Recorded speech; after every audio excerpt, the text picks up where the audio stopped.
Well, we have a really cool training today for you guys. Amber's going to teach us how to make a cute little cookie box. These things are just adorable. So I'm going to show you guys. Here it is. And you can see, looking at this picture, how clean her work is. You know, all that brushed embroidery, every brush stroke, everything is so precise and perfect. I absolutely love it. Thank you. All right, so I will just let you, Amber, go ahead and walk us through this cool tutorial training thing, and okay, we'll go from there. If you guys have any questions, make sure that you guys go down below this video. There's a box down below that says Ask a Question. Make sure you type in all of your questions for Amber, and we will get as many of them answered after the training as possible. So, okay, go ahead. All right, so I'll just start out by talking about my cookie recipe first. The cookie recipe that I use is made with orange zest, vanilla bean, and cardamom. And the recipe is available on my website. It's a download for $1.99, but you can use your favorite sugar cookie recipe for this box. So some sugar cookies have a tendency to expand when they're cooked. Does yours do that? I developed mine so that it doesn't spread too much in the oven, but I made it so that it stays a little bit soft because I prefer my cookies to be a little soft, not too crunchy. So I kind of worked with it for a few years before I got this recipe. Well, that sounds like a great recipe, because it seems like you either have to have a really hard, crunchy cookie in order to get it to the shape you want, or else you're going to have a misshaped cookie that's going to taste good. So to get both of them in the same place is quite the feat. So that's great. Yeah. So, and the other thing about cookies keeping their shape is that you have to keep your dough cold at all times. So when I make my dough, I'll mix it and then refrigerate it for at least an hour. And then I will roll it out to about just a little bit less than a 1/4 inch thick. And then I will chill the sheets for another 30 minutes before I cut the cookies. And then once the cookies are cut out, I'll freeze them for 15 minutes or so. Before you bake them? Yeah, and at that point, you can actually freeze the cookies for, a couple of months or so until you're ready to bake them, which can save you tons of time. If you have a big order, you can make your dough ahead of time, cut your cookies out, freeze them raw, and then when it's time to decorate, you just pop them in the oven and you're ready to go. I'm just thinking about, Mother's Day coming up. Wouldn't this be a really fun thing to make for, yeah, that's what I was selling thinking to your clients for Mother's Day, or giving to, that's really fun. It's a perfect time to do this. All right. So for this box, I mentioned how I roll my sheets out and then I chill them. But when I'm doing squares or rectangles, I'll freeze the sheet when it's rolled out, because instead of cutting these out with a cookie cutter, I cut them with a T-square ruler, which means that it takes a little bit more time. So you want the dough to be really cold so that it stays cold longer. So frozen cookie sheets, you're going to need 6 pieces for this box, 2 squares that are 3 by 3 inches, and then 4 rectangles that are 3 by 4 inches for the sides. Okay, perfect. And then And then bake the cookies according to the instructions. And the other thing about this recipe on my website is that it contains agave nectar. So the cookies are going to brown a little bit faster than a recipe that doesn't contain agave. So just keep an eye on it. I only bake these for maybe 10 minutes, rotate them once halfway through, but they do bake or brown quickly. Okay. Is there a reason for the agave, or just more health conscious, or? That's what I use in order to keep a little bit of the moisture in the cookie. Oh, okay. So, yeah. Good to know. Yeah. All right. Okay. So here's. All right. So then after your cookies are baked and cooled, you can ice them. So I use flood consistency royal icing, which basically is just you thin down your royal icing so that it's thin enough to, not so thin that it runs off the edge of the cookie, but thick enough to, hold its shape, but also smooth out. So the way that you can test this is if you take a spoonful of your icing and drop it back into the bowl. It should take about 14 to 16 seconds for it to smooth itself out. Okay. And there's a video about this on my website as well. I have video tutorials available for $1.99 each. And so the flood video has all of this information in it. Perfect. That's a great deal for, video tutorial. Little video. Yeah. So then after I flood my cookies, I let them dry overnight to make sure that they're very dry. So the next day, this is a very long process. The next day, once they're completely dry, you can go ahead with your brush embroidery. Oh, let me just mention about this blue color. I use the Garden Tone set from Wilton a lot for most of my colors. But you can, if you don't have that, you can take a royal blue and add a little bit of black to it to sort of mute it. And you can actually do that with your pinks and your greens and your purples too. If you add a little black or brown, you can get these pretty garden tone colors. Okay. It's not the neon bright, Right. Yeah. All right. So then, then on to the brush embroidery. So for my brush embroidered flowers, I like to use a stiff consistency icing, which is basically just how the icing comes out when it's right off of the mixer. I don't add any more water to it. It's spreadable and it holds a peak. It's almost like the consistency of toothpaste. Okay. So it's not too hard on your hand. It's relatively thin, but not very thin. So and then you just want to take a round tip number 2 for this technique, and doing one petal at a time, you just pipe the outline of the petal using a zigzag motion, because then you'll get that pretty little ruffled edge to it. And the reason you want to do one petal at a time is because you have to brush it before the icing dries. So pipe your petal, and then you can take a square tip brush and dip your brush in a little bit of water and blot it on a paper towel, and then just bring the icing inward to get that brush embroidered effect. Perfect. And this color is actually brown, like a little bit of brown mixed with green. So the reason I do that is because for some reason I find that when I just use brown by itself, it comes out a little bit pink. So I like to add brown to it, or green, to neutralize that. So this is more of like an ivory type of color? Is that... Yeah, a little bit, sort of ivory. That's actually how I get my ivory color too. Brown, really? Brown and green. That's fun. Yep. Okay, so here's what I was saying before, is you just dip that brush into the water, and you just want to make sure that you don't have too much water on your brush, or else it'll pool on the cookie, and that's not a good situation. So yeah, you just gently bring the icing in toward the center, and there's actually a video on this process available on my website as well. Oh, cool. So I usually do a 5-petal flower, and then I go in immediately and do the next 3 petals. I don't wait for it to dry, I just go right ahead and do it. And sorry, go ahead. Sorry to interrupt you.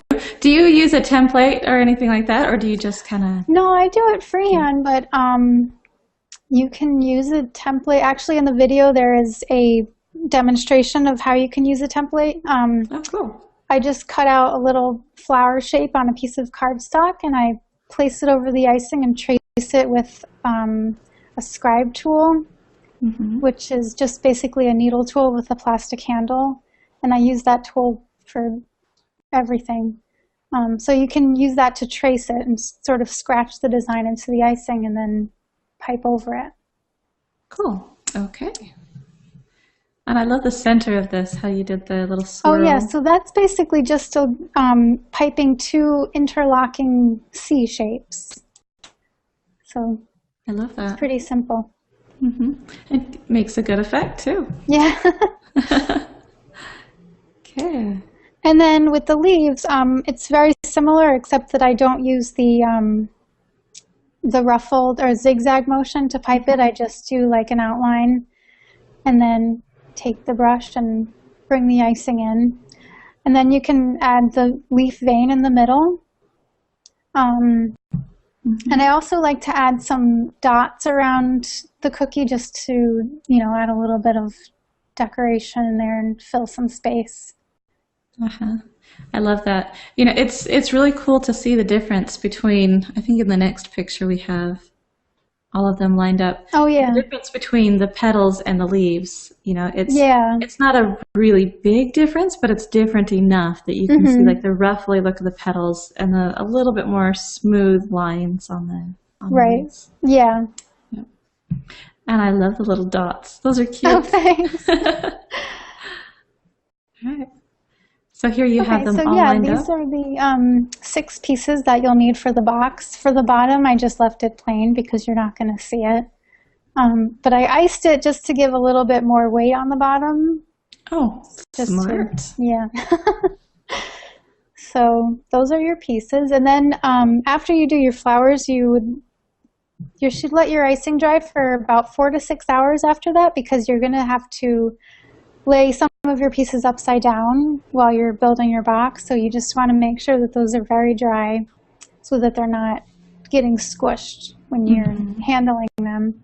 I usually dry my cookies in front of a fan, which helps a lot, especially with the flood icing, because it'll give you a nice, almost like a shiny, very smooth finish if you use a fan to dry your cookies. So it's very helpful, especially in the summer. All right. Okay, and then here we are. We're going to start putting it together now. Yeah. So you're just going to want to take one of the sides of the box, one of the rectangles, and apply a little bit of icing to the bottom edge. And I just used the same icing as I did for the brush embroidery, so because it's convenient. So just squeeze a little bit of icing out, and then you're going to just attach that piece to the bottom piece of the box. So that one will just attach right on there. Yep, just like that. So you want to put a little bit of pressure on it to make sure it's really stuck.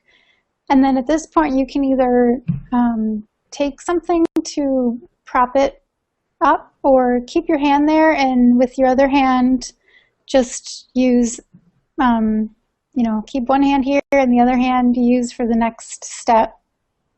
Okay. If you're talented enough, skilled enough to do. Yeah, it is very difficult to have one-handed piping. Yeah. Yeah. So it's easier just to have something propping it up. So then you just take your icing and apply a little bit to the next side of your box and press that, and notice how it's upside down lying on the background there. So that's why you want to make sure it's really dry so it's not crushing it. Okay. So then you just want to lift that up and press it against the other side of the bottom. And okay, so this part, you have to hold these two sides, and with your other hand, or using something to prop it, squeeze icing in between the corner, like where they meet up. And then I like to take my square tip brush and sort of just spread the icing around and make sure that it's really stuck in there, because after you apply the third side, you won't be able to reach in there again to apply more icing to the other side. So this is basically like your anchor joint. So you want to make sure it's really stuck. All right. This is the foundation piece. Kind of a basically, okay. Yeah. Our cornerstone. Yes. Okay.